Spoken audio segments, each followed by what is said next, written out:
Welcome back to Deep in Bear Country, a Berenstain Bearcast. I am your host, Phil Gonzalez, and we're going to jump right into it today because this week I have a very wonderful guest on the show. Once again, joining me in studio, which isn't true, it's over Zoom, the man who brings you all the Berenstain Bears goodness, Mr. Michael Berenstain, Mike Berenstain himself. Let's all welcome him to the show. What's the delightful image behind you? That I thought you'd be interested in. That's a big poster Uh-huh. based, I believe, and it's dated, fortunately. I think it was used to pitch the CBS Saturday morning show, Oh, wow. you know, That's great. visual aid for the initial, an actual TV show pitch. Like, Yes. I remember seeing the booklet your parents did, the book your parents put together when they originally pitched I think it was called like the Berenstain Bears like Country Playhouse or something. It was an old television pitch that they had done.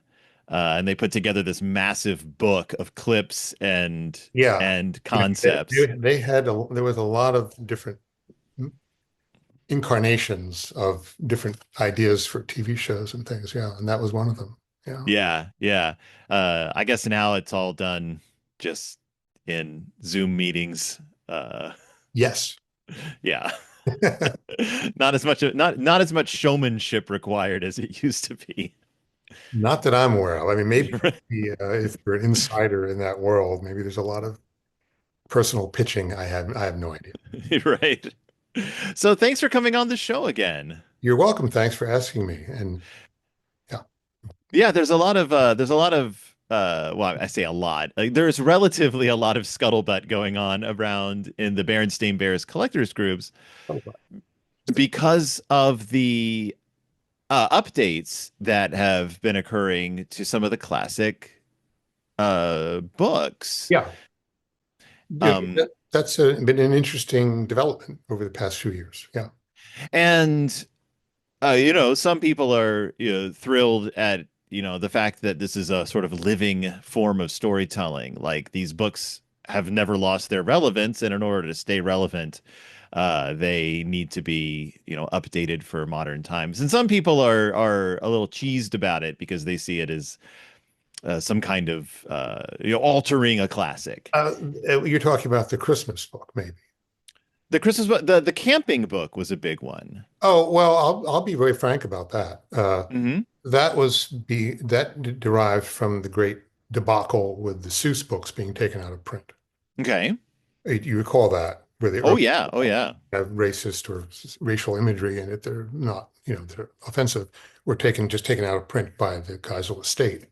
That really was something that publishers took very seriously, especially Random House. Hmm. Took those books out of print. So they and I decided that we were going to review all the old Bear books for imagery that or content that could be looked at as objectionable in that way. Hmm. Removed it, changed it. And that's why. Well, no, I mean, I get that. I understand that totally. I also was talking with a friend about it because I was like, the purpose of the first time books were always to address a child's first experience doing something, and a child who's going off to camp these days simply wouldn't encounter. Exactly. There was a time when There- most camps were named sort of these pseudo Native American things, and they had a lot of Native My American, but that my just my, does my kids went to such camps. Yeah, I mean, and everybody did. right. Yeah, that was it was a tradition. It was universal. And that just doesn't exist anymore. So a child going off to camp for the first time wouldn't encounter it seems very anachronistic now. It is, and there are a lot of things in the book. I mean, obviously, the first Berenstain Bear books was over 60 years ago, Right. and even the first time books they came out in the first ones were well. If you go back to the very first 8 by 8 square books, they were the 70s, Mhm. and the camp book I think was one of the very early ones, maybe around I don't remember the early 80s, around 1980 maybe. That's a long Mhm. time ago.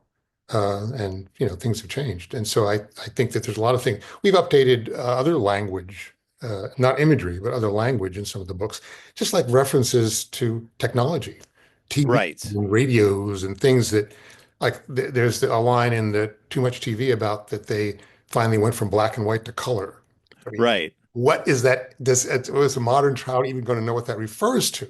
So we Right. got rid of that. We made some other reference about TV in that, The things, I find that interesting because I remember when they updated a lot of the images and references in Richard Scarry books, the yeah, Busy Town yeah, books, right, Cars and Trucks and things like that. And there was some vocal people who were like, "Why mess with the classic?" But then I remember seeing it as, well, these are meant to be relevant to children. Like they're not meant to be relevant to people who right. are just basking in their childhoods. And if you want a kid to appreciate a book today, it needs to be relevant to a child today. And also, anybody who wants the original content, there are millions of those books. Right, right, You can get one, believe me, right. for a couple of cents. They're not expensive, they're not rare. These are not like rare collector's editions.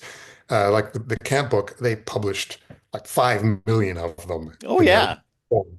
They're going to be around. You can find it. So I have a question about the updating in that. That's the one that sticks out to me a lot because there's That's the the only one we've changed the artwork in. how was that process accomplished? Because it's fairly seamless. It looks great. The digital age. I mean, yeah, I simply did a, a new image Hmm. I don't think I had any background on these new images. They just were outlined, new character images. And the digital magicians at the publishers, they blended it in. Yeah. Yeah, because it looks fantastic. I thought that the changes were great. I mean, great. I covered that book. It had to have been 10 years ago now, and the guy I had on that episode was talking a lot about his because he was a guy who did a lot of ran a lot of camps for kids. And it's just incredible to me that when I covered that book a decade ago, it still was relevant. And now today it's a completely different world than we were in even a decade ago. Yeah. Um, so yeah, so what other books have been updated? The Bully book, we totally changed a lot of the That's text right. That's right. because, that book was bizarre even when it was published, frankly. Hmm. And that was published when I was an adult professional person involved with publishing. And I remember at the time, and I had nothing, was not involved in creating it. I was, back and forth with my parents, was aware of what they were doing, but I wasn't working on it. And when they published it and I saw the finished version, I thought the content was bizarre. It was based on not only not what things were like when I was a kid growing up in the 50s, it was based on what things were like when my parents were growing up in the 1920s. Yeah. And it was literally based on experiences my father had being bullied in the 1920s and how he Yeah. dealt with it by learning to box and punching people. Because that was, I mean, you've seen the old Our Gang comedies where people are the kids, Oh yeah. like, savages attacking and killing. Right. That was the real world of Depression era city 1920s schools. I mean, kids were they were left out there. Well, the scenes in the Christmas Story, based, Yeah. yes, what's the great author's name who I'm blocking on, the great radio who wrote Uh, Gene Shepherd. Isha, who I used Yeah. to listen to on the radio as a kid. Um, but anyway, that was really what that world was like. And my dad would tell me stories about it. And he got bullied and beat up, and he dealt with it by taking boxing lessons and punching people. And so that's what he put in this book. It published in the 1980s. I mean, it wasn't even like that in the 1950s, believe me. And now, of course, it was completely crazy. So I told Rand, we got to change this. So we didn't change the illustrations. We just changed Right. the text. And it's still, I think, has some weird aspects to it, but Mhm. it's not out of the 1920s. I mean, it's the only Berenstain Bears book where we really get to see one of the Cubs draw blood. And so I think it has its place in Well, Berenstain Bears history. I think it has, once we took out the weird stuff about like the school and the parents and not involved at all, Right. just whatever you're going to do yourselves, do it, and then you're going to get in trouble. once you do it, then you're in trouble, and that's all our involvement. Um, you know, once we took that out, I think it actually has, it's funny and it's cute and it has a lot going for it once Yeah. it's awkwardly revised. It's some And the great artwork, brother. the illustrations that are, I think, are hilariously, wonderfully funny. So Oh yeah, and it's some great brother sister bonding. I can see why PBS, why Nelvana didn't want to do an adaptation of that for- specific story. yeah. Um, so what is happening currently in the world? You just put out one of my favorite Berenstain Bears science books, brand new. Yeah, I'm glad you like that because that was a kind of a pet project of mine. I really wanted to do that, and I kind of tricked HarperCollins into doing it. They wanted to do a different book, and I did a switcheroo on them, and they went for it. So that's a book I've been wanting to do for years and proposing in various forms, and nobody wanted to do it because it's this nerdy idea, and they think, well, nobody's going to want that, a book about astronomy. It's cosmology from the Berenstain Bears. Yeah. I was actually going over to my head this morning and I was like, I think it's the most intense young reader's book of cosmology that I've Oh, not yeah. many kids' books are like, let's go to the edge of the universe. Well, the edge of the universe is an interesting place. Yeah. I learned a lot about it because not only have I always been interested in science and read a lot about science, but I had a buddy, a guy who our kids were friends, so the families were very close. And he was a guy involved with pharmaceuticals. He was a pharmaceutical executive, but his passion was astronomy. He was an amateur astronomer with telescopes and learning spherical trigonometry, and that's the kind of guy he was. And he wanted to go on astronomy adventures, going like to observatories and things out around the country. And nobody would go with him because nobody wanted to do that. So he enlisted me because at least I was interested in the subject. So I Yeah. actually learned a lot about this from actually going on these trips with this guy because I felt sorry for him. He had no pal to go on astronomy courses with it. Like we went to Kitts Peak and things like that. It was really fascinating. Yeah. Well, it's always been a thing of yours. You've always been fascinated by science. I mean, you Yeah. were the dinosaur guy, Yeah. and I was very excited to see a book that dealt scientifically with things like quasars and exoplanets and the notion that there's more out there besides my very educated mother just served us nine pieces. Like Yeah. that's the extent that a lot of children's astronomy goes. And I'm like, no, there's a wild universe. And to tickle that inquisitiveness in kids and the notion that you can watch a science fiction movie that's not really based in science, but use that as a springboard to talk about real I think science. that's really often how things like that work. I mean, I remember learning, reading science fiction and then wondering about things like reading, Hmm. I mean, when I was older, reading Ray Bradbury and things like that, and how real is this, or H.G. Wells, or any of that stuff. How you read the Time Machine when I read it when I was 12 and really struck by it, was fascinated by it. Yeah. And when he worked with all this time travel and fourth dimensional stuff, and it gets you interested. And of course, he was a scientifically informed person, and Right. in his own day and own era, he was very advanced and very very knowledgeable. So it wasn't just made up nonsense. No, and even the stuff that is a little made up, like as it fosters this you question what is possible or what could be possible. I think of like, Tintin going to the moon. It's not the most scientifically accurate story, but it got a lot of kids. Yeah, and also I mean, there's a lot of good research in that. I remember there's a whole section where they're talking about how nuclear reactions work in a Mhm. reactor, and talking about, the control rods being inserted, and the neutrons being moderated. I mean, it was real science. How they dealt with it, because it sounds very boring. I remember this professor of calculus, that we in the English version, talking Yeah. to Captain Haddock, and Captain Haddock is basically making sarcastic comments about how boring what he's saying is. Yeah. So it's a very clever, amusing way to present this scientific subject of the interaction of the two characters. I don't think Captain Haddock has any room to really complain about a person. He was for being the violent drunk that he was. Yeah, he's a great character. I, He is a great character. I really see, you know how in the English version books, he's always saying like 10,000 thunders or some nonsense like that. That's his. Right. I recently learned that in the original French version, what he says is tonnerre de Brest, means thunder of Brest, the city. Oh, oh, And I thought, what in the world is that? It turns out it's in French, an old French expression, a seafarer's expression, meaning the cannons of Brest going off. The fort in the city of the port of Brest had cannons, and they would fire salutes, and so it got to be a French sales expression, the thunder.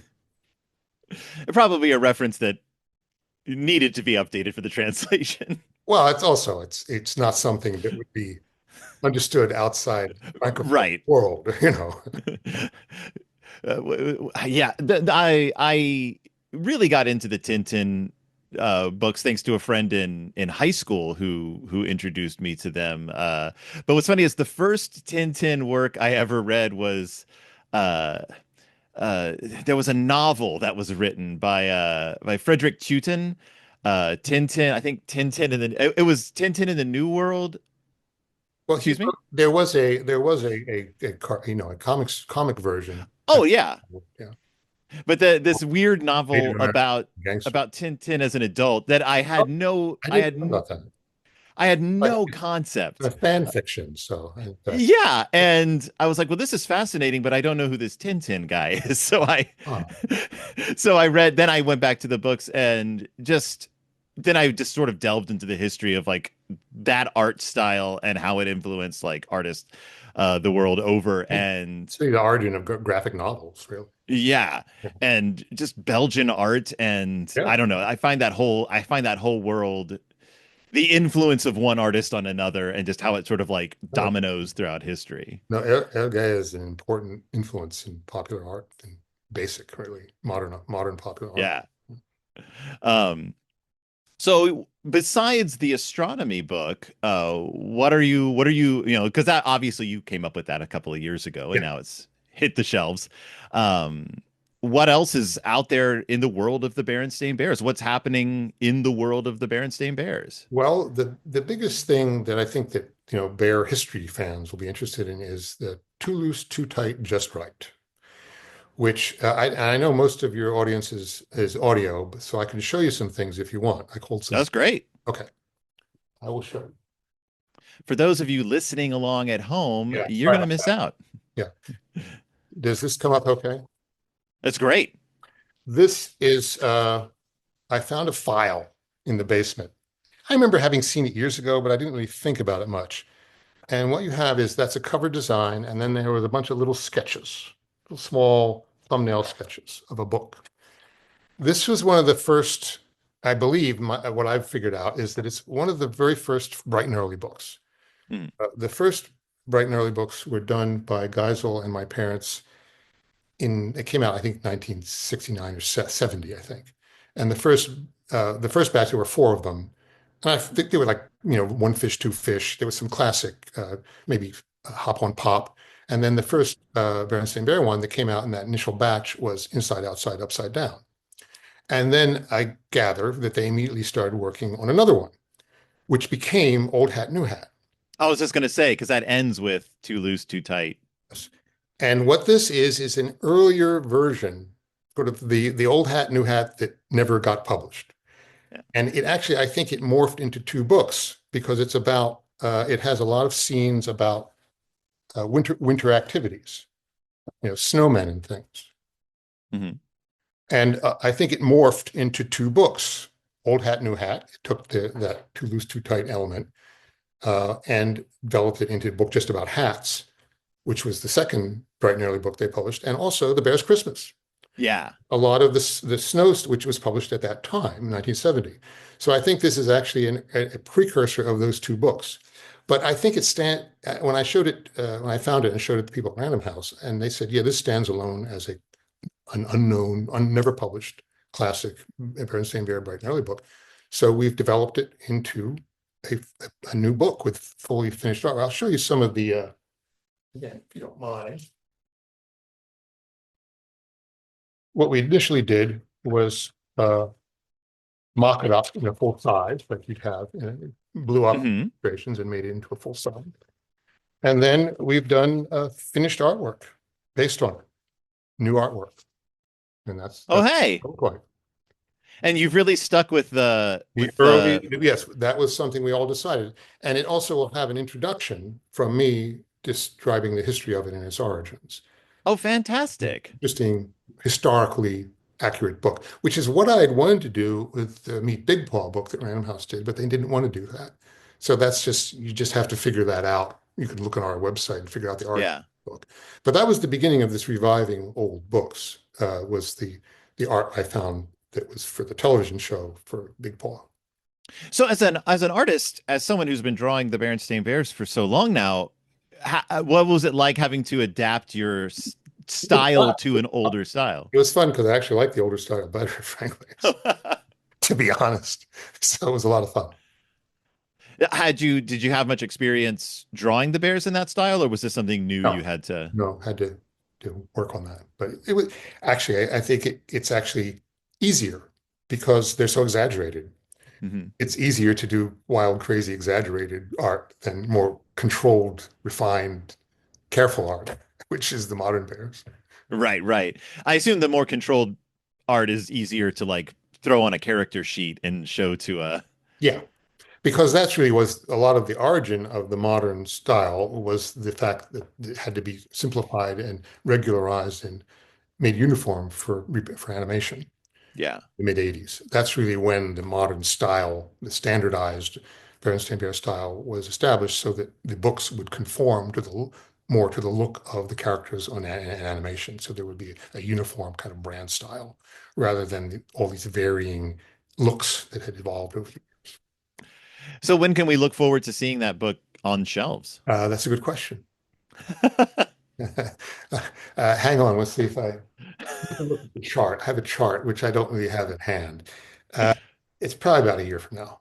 Probably about a year. Well, it'll be Christmas. It'll be since it's a winter subject, it'll come out next fall, I think. Yeah.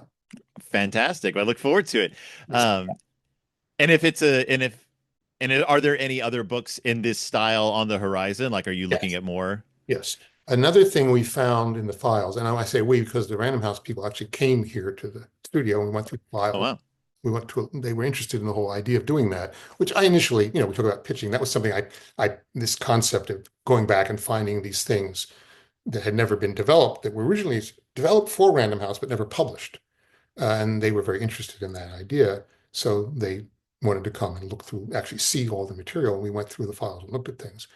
And one of the things I had found was a book, and I don't really know exactly when it was done. I think probably 80s, called I Am a Member of the Berenstain Bear Family. And it's a book for kids as their book saying, I am a member of the Berenstain Bear family. And it just introduced, it's a very simple, young, pretty, there was a full color sketch version. It was not a conventional book in that it was very short. It wasn't even Mhm. fully, I mean, most children's books are usually at least 24 pages because of the way children's books are manufactured. This was only about, a dozen pages. And I wondered if it maybe has been something originally intended as a gift book, Mm. maybe for Hallmark or some other. I don't even know if it was developed as a conventional book, but it was really cute and charming, and they loved it. And so gradually they decided that we're going to expand it and develop it and adapt it for the first Berenstain Bear Little Golden Book, which I Wow. always wanted to have bears in the Little Golden Book family because it's such a classic. They were my favorite books as a little kid, and I always thought that would be perfect for the bears. So I'm very pleased that that's going to happen. But we haven't even started on that yet, so that'll probably won't be out for a couple of years. Oh, is there? Oh, I know that the little gold. Are you going to? Is it going to try to look more like a classic little golden book, like art style, or are you going to stick with the? Think so. I think so because the style of the color work that we found in these sketches, which actually my mother did, was in a very soft, pretty watercolor style. That's why I think it may have been intended as a gift book Mm. rather than in one of the standard series of books, because it's very pretty, very almost kind of floral looking with a lot of almost greeting card qualities to it. And so I think we're going to try to stay with that look. Now, when you say that, like, so if Random House comes to the archives and sort and go and you all look through this. When you say Random House, do they have is there like a couple of people at Random House who are the ones who are like we're the ones who are interested in getting this project off the ground? Like Yeah. how does that work? Well, these publishers, of course, are very large. Yeah. They're all big publishers. So they have many different subdivisions, and even within like Random House children's books, there's a lot of different subsections. And there's a subsection, which I don't even know technically what its label, its moniker is, the you know, brand publishing or something, maybe it's something like that, where it's lines of books based on certain characters. And there's a group of people who that's their specialty. There's a publisher of the division, editor-in-chief who I'm working with, art director, designers. And so there's like a little Bear team that's assigned Mhm. Bear books, and that's who came and we went over these things with. Yeah. And these people are like there's an interest now in, reviving older Yes. works. Yeah. Yeah, there's That's like a something nostalgia. they really like that idea, and I guess it's working from a publishing point of view, so we're pursuing it. Yeah. Yeah, no, I think it's Well, great. the origin of the baby Berenstain Bear books, as I think I mentioned to you, is originally it was just they were interested in maybe just republishing the old out of print original board books, Right. but then gradually realized that had a lot of issues. Subject matter was good, and they had cute aspects to them, but they didn't want to just reissue them. They needed, and so this whole new series with a new basic same subject matter, same intent, but using the actual family characters and new content. So that Yeah. originally developed from looking at old content like that. Yeah. And finally giving like Honey her own line. Giving Yes, which I think that's one of the reasons that my parents and Random House wanted to introduce Honey was to make a character who could be directed toward books for very young children, mm, sense. And so finally that's coming more to fruition, which is yeah. It only took 25 years. that's all. It's just a flash in time, a shutter snap in the grand scheme of time, as we Yes. learned from the Reach of the Stars book. Right. We couldn't get to the Andromeda Galaxy in that amount of time, so You couldn't get any. no. And we all know you can't hit the speed of light because it would compress time too much Yeah. and you'd never actually I get think anywhere. if you went to speed of sight, you would be the size of the universe or something like that. Right, right. It's impossible Space to expands at the velocity, so you become as big as the universe if you went right. something like A little heady for a children's book at this yeah, I point. didn't get into that. Right. And I also didn't get into the really complicated issue. And I thought, how do I just didn't address it. I did it with that wedge-shaped diagram of the known universe, Hmm. because obviously what you're doing is you're looking back in time as you look down through that wedge. Right. And the quasars are not really just far away, they're far back in time. And so Mhm. you can't see what's happening that far away now. Well, you can see. Right. I didn't get into that. No. I think you blow too many minds. I But think too it many. makes our minds explode. So I can't remember what it is. There's some book where the person talks about how like when they were a kid and they were told that stars die, it like just completely just destroyed the way they saw the entire like universe. Like it's just that's a lot for a child to take in. yeah, yeah, I just don't think that's something that's relevant for people to worry about. Right. The whole idea that about how big the universe is makes me seem small. I always thought that's a very arrogant point of view. How big does something have to be to make you feel small? Small. I mean, you look at Niagara Falls, it makes you feel small. But to me, when somebody's saying the universe makes you feel small, it's maybe saying the Himalayas don't make me feel small. So I I have a weird point of view. I go to the grocery store and I feel small. I'm like, oh, this world is much bigger than I. I look out the window, I feel small. So why do you need the universe to be Right. I small? talk to my Unless you boss. really have a very inflated point of view about yourself in the first. Well, I think yeah, joking aside, I think you bring up an interesting point. It is so valuable in children's literature to take children and just say, look how big the universe is. Look how big the world is. Look how much exists outside your window, outside your point of view. I mean, it's there's so much more to look at than you even know, and that's to me the basis of Yeah, science. and of That's course, children, like early people, early humanity, they look around the world and they see it from a very kind of flat perspective. Mhm. Everything looks close, or things look far away in perspective of, you're standing on the ground looking at something a mile away. That's far away. And there's no way of having a scale of astronomical things. Like little kids are always saying when you're in a car driving at night, they say, "Why is the moon following us?" yeah. Because they'd have no idea of the scale. And I always remember with my kids, I try to say, and I think it worked. I say, it's because it's very, very, very, very far away. And they say, huh? And I say, well, think about it. If you walk past something close, it doesn't look like it's following you.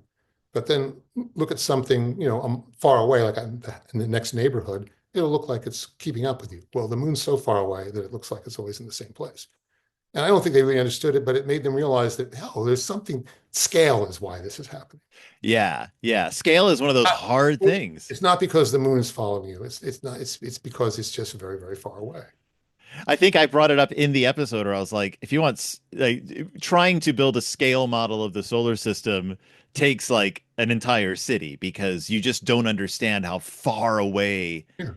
everything is. You can make us, if the It's, sun is and I realize we're just talking about astronomy and cosmology here, which is really not the point of your broadcast, but what the hell. usually, Uh, there's a wonderful video, which I recommend you find, some British astronomer who wants to give the scale of the distance between the sun and the next star. And what he does is I think he has a ping pong ball, and he puts it down in the middle of a football pitch yeah. and then he gets in his car and he starts to drive. And he drives, and then they speed it up, they time lapse it. And he just has a dashboard cam. He's driving all across England. He gets to the channel, he gets on a ferry, he goes across the channel, he goes to France, he drives across France, and eventually he gets to Spain. And Uh, how far the next star is. It's somewhere in northern Spain. right. I just think that's a hilarious. I think it was a similar thing where someone took a pea and they put it in the middle of a stadium, and they were like, if you want an idea of how far from the nucleus of an atom the electrons are, Yeah, you put the pea in the middle of the stadium, and if like you sit on the edge of the stadium and put another pea there, they're like, yeah.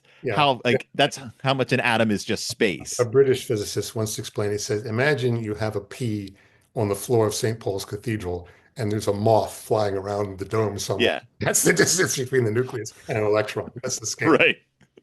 I think we know the topic of your next Berenstain Bear science book. St. Paul's Cathedral. Yes, the Berenstain Bears and the trouble with St. Paul's Cathedral. That's I was thinking more the trouble with atomic distances, but yeah, that's I think I got away with murder with Reach for the Stars. I don't think we're going to go with quantum physics. No.